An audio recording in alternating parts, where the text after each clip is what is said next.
Hi everyone, welcome back to a new video of the series where I share with you guys the equation sheet I've been using for the Chem&Phys portion of the MCAT. Before starting, I just want to make sure and mention that these are the equations I have chosen and I think are the most important ones based on the Kaplan books. And these equations I have used and have allowed me to average a 130 in my full lengths for the Chem&Phys portion of the exams.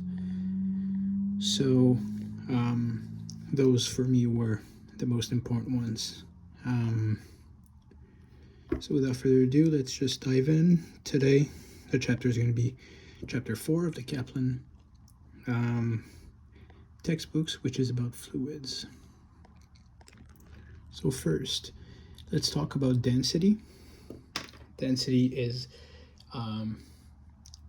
it's mass over volume, and a lot of equations in this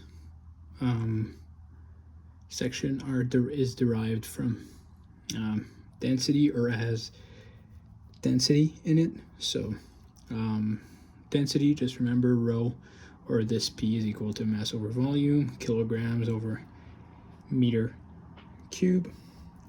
And yeah, so the weight of a liquid, we have the weight of a liquid is basically the gravitational force, or mass times gravity.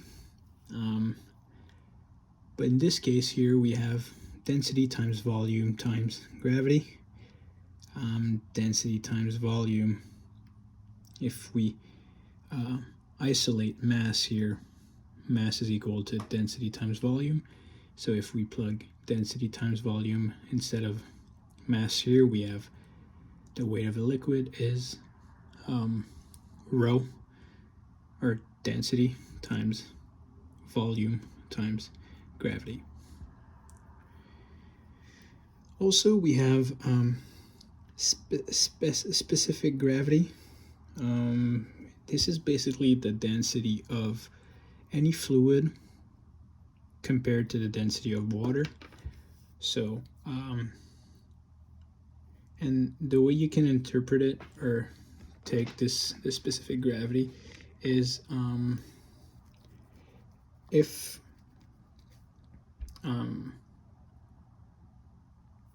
the density of a certain fluid is equal to the density of water, then the specific gravity is going to be 1. If for a volume, if the specific gravity of a certain fluid is 0.7, for example, then its density is going to be 0.7 grams per centimeter cubed in this case. Here we have the pressure. Pressure can also be seen as force over area, and it's much easier with a drawing, but here we have also the hydrostatic pressure, which is basically the atmospheric pressure, atmospheric ATM pressure, which usually is 1, plus density times gravity times depth, or height in this case. And there's a big equation where you can kind of derive this equation with pressure, or P equals F over A, but for the sake of this, just remember hydrostatic pressure is pressure, or density times gravity times depth. Here we have some good conversions. So 1 ATM is equal to 760 torr, which is equal to 760 millimeters per millimeters mercury, which is also equal to 1.013 times 10 to the 5th pascals. Also, the gauge pressure is basically the hydrostatic pressure minus the atmospheric pressure, or pressure minus P ATM. And this is basically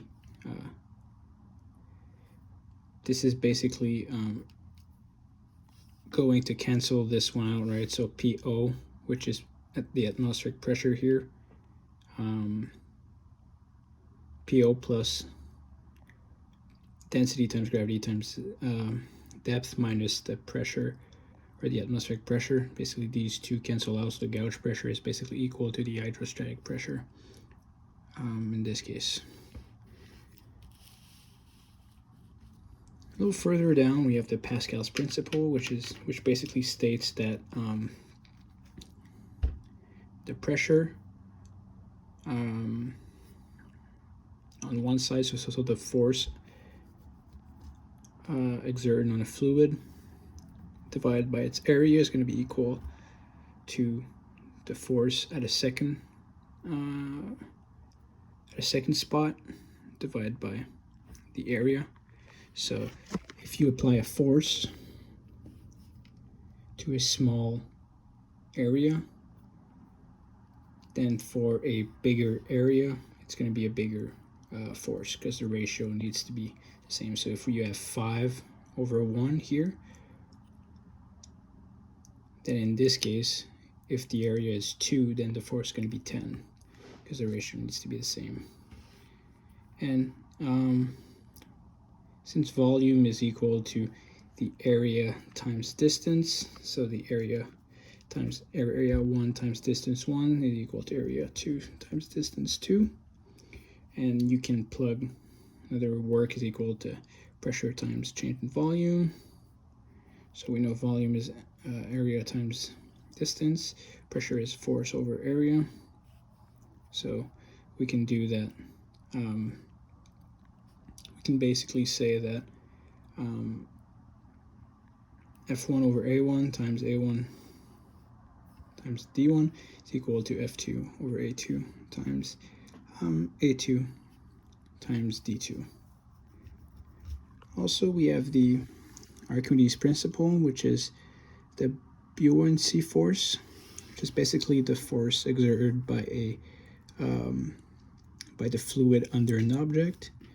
And basically what's very important is that the fluid displaced under this object is equal to the volume, or the volume of the fluid displaced under the object is equal to the volume of the object submerged. So for example, if you sit in a pool, then you're going to displace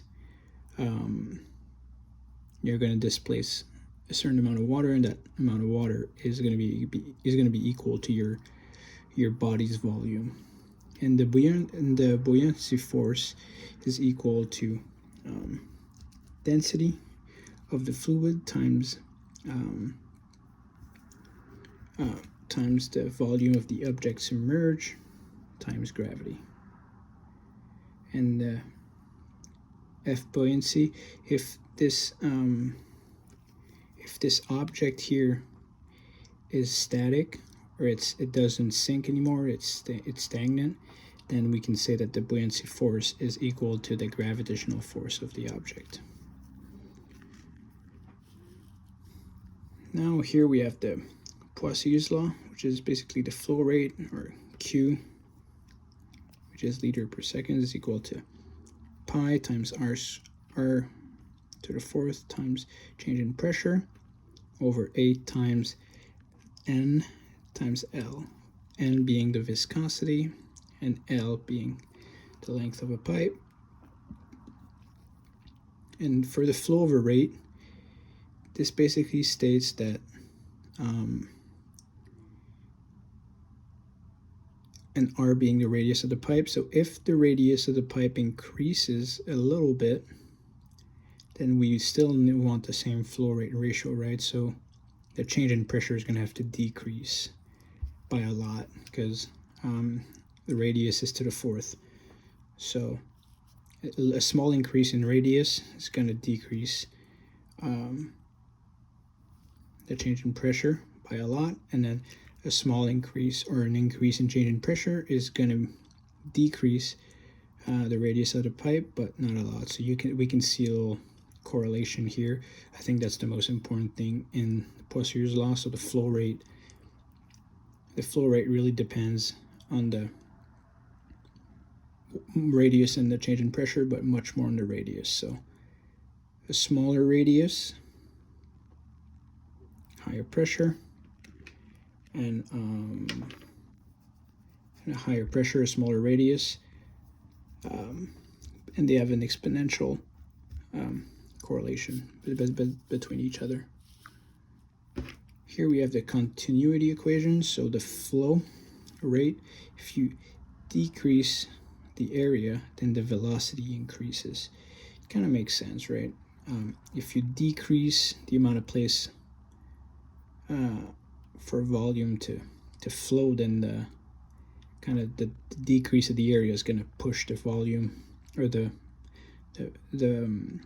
fluid faster, so the velocity increases. So a smaller area, a higher velocity, and a higher area, a smaller velocity.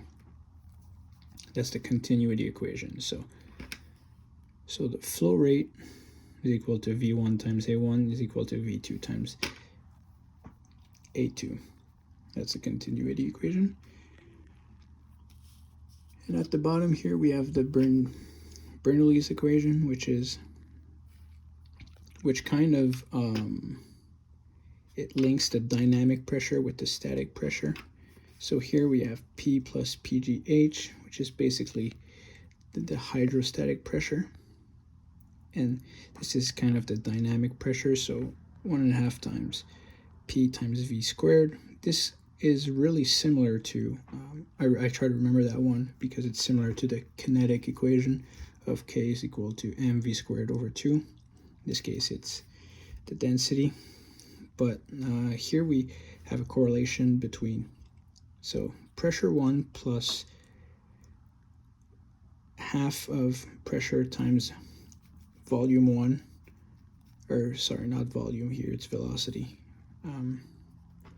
squared plus density times gravity times height. All of this for fluid 1 or place or location 1 is equal to P2 plus half of density times velocity squared for 2 plus density times gravity times height of 2. And so we can isolate here the dynamic pressure plus the static pressure for location or fluid 1. It's going to be equal to, or it's going to have correlation with dynamic pressure and the static pressure for volume 2. So if the dynamic pressure here increases, then there's going to be a decrease on the right side. So those are all the equations I have for chapter 4. So I hope this helped, and if you have any questions, just let me know. Thank you.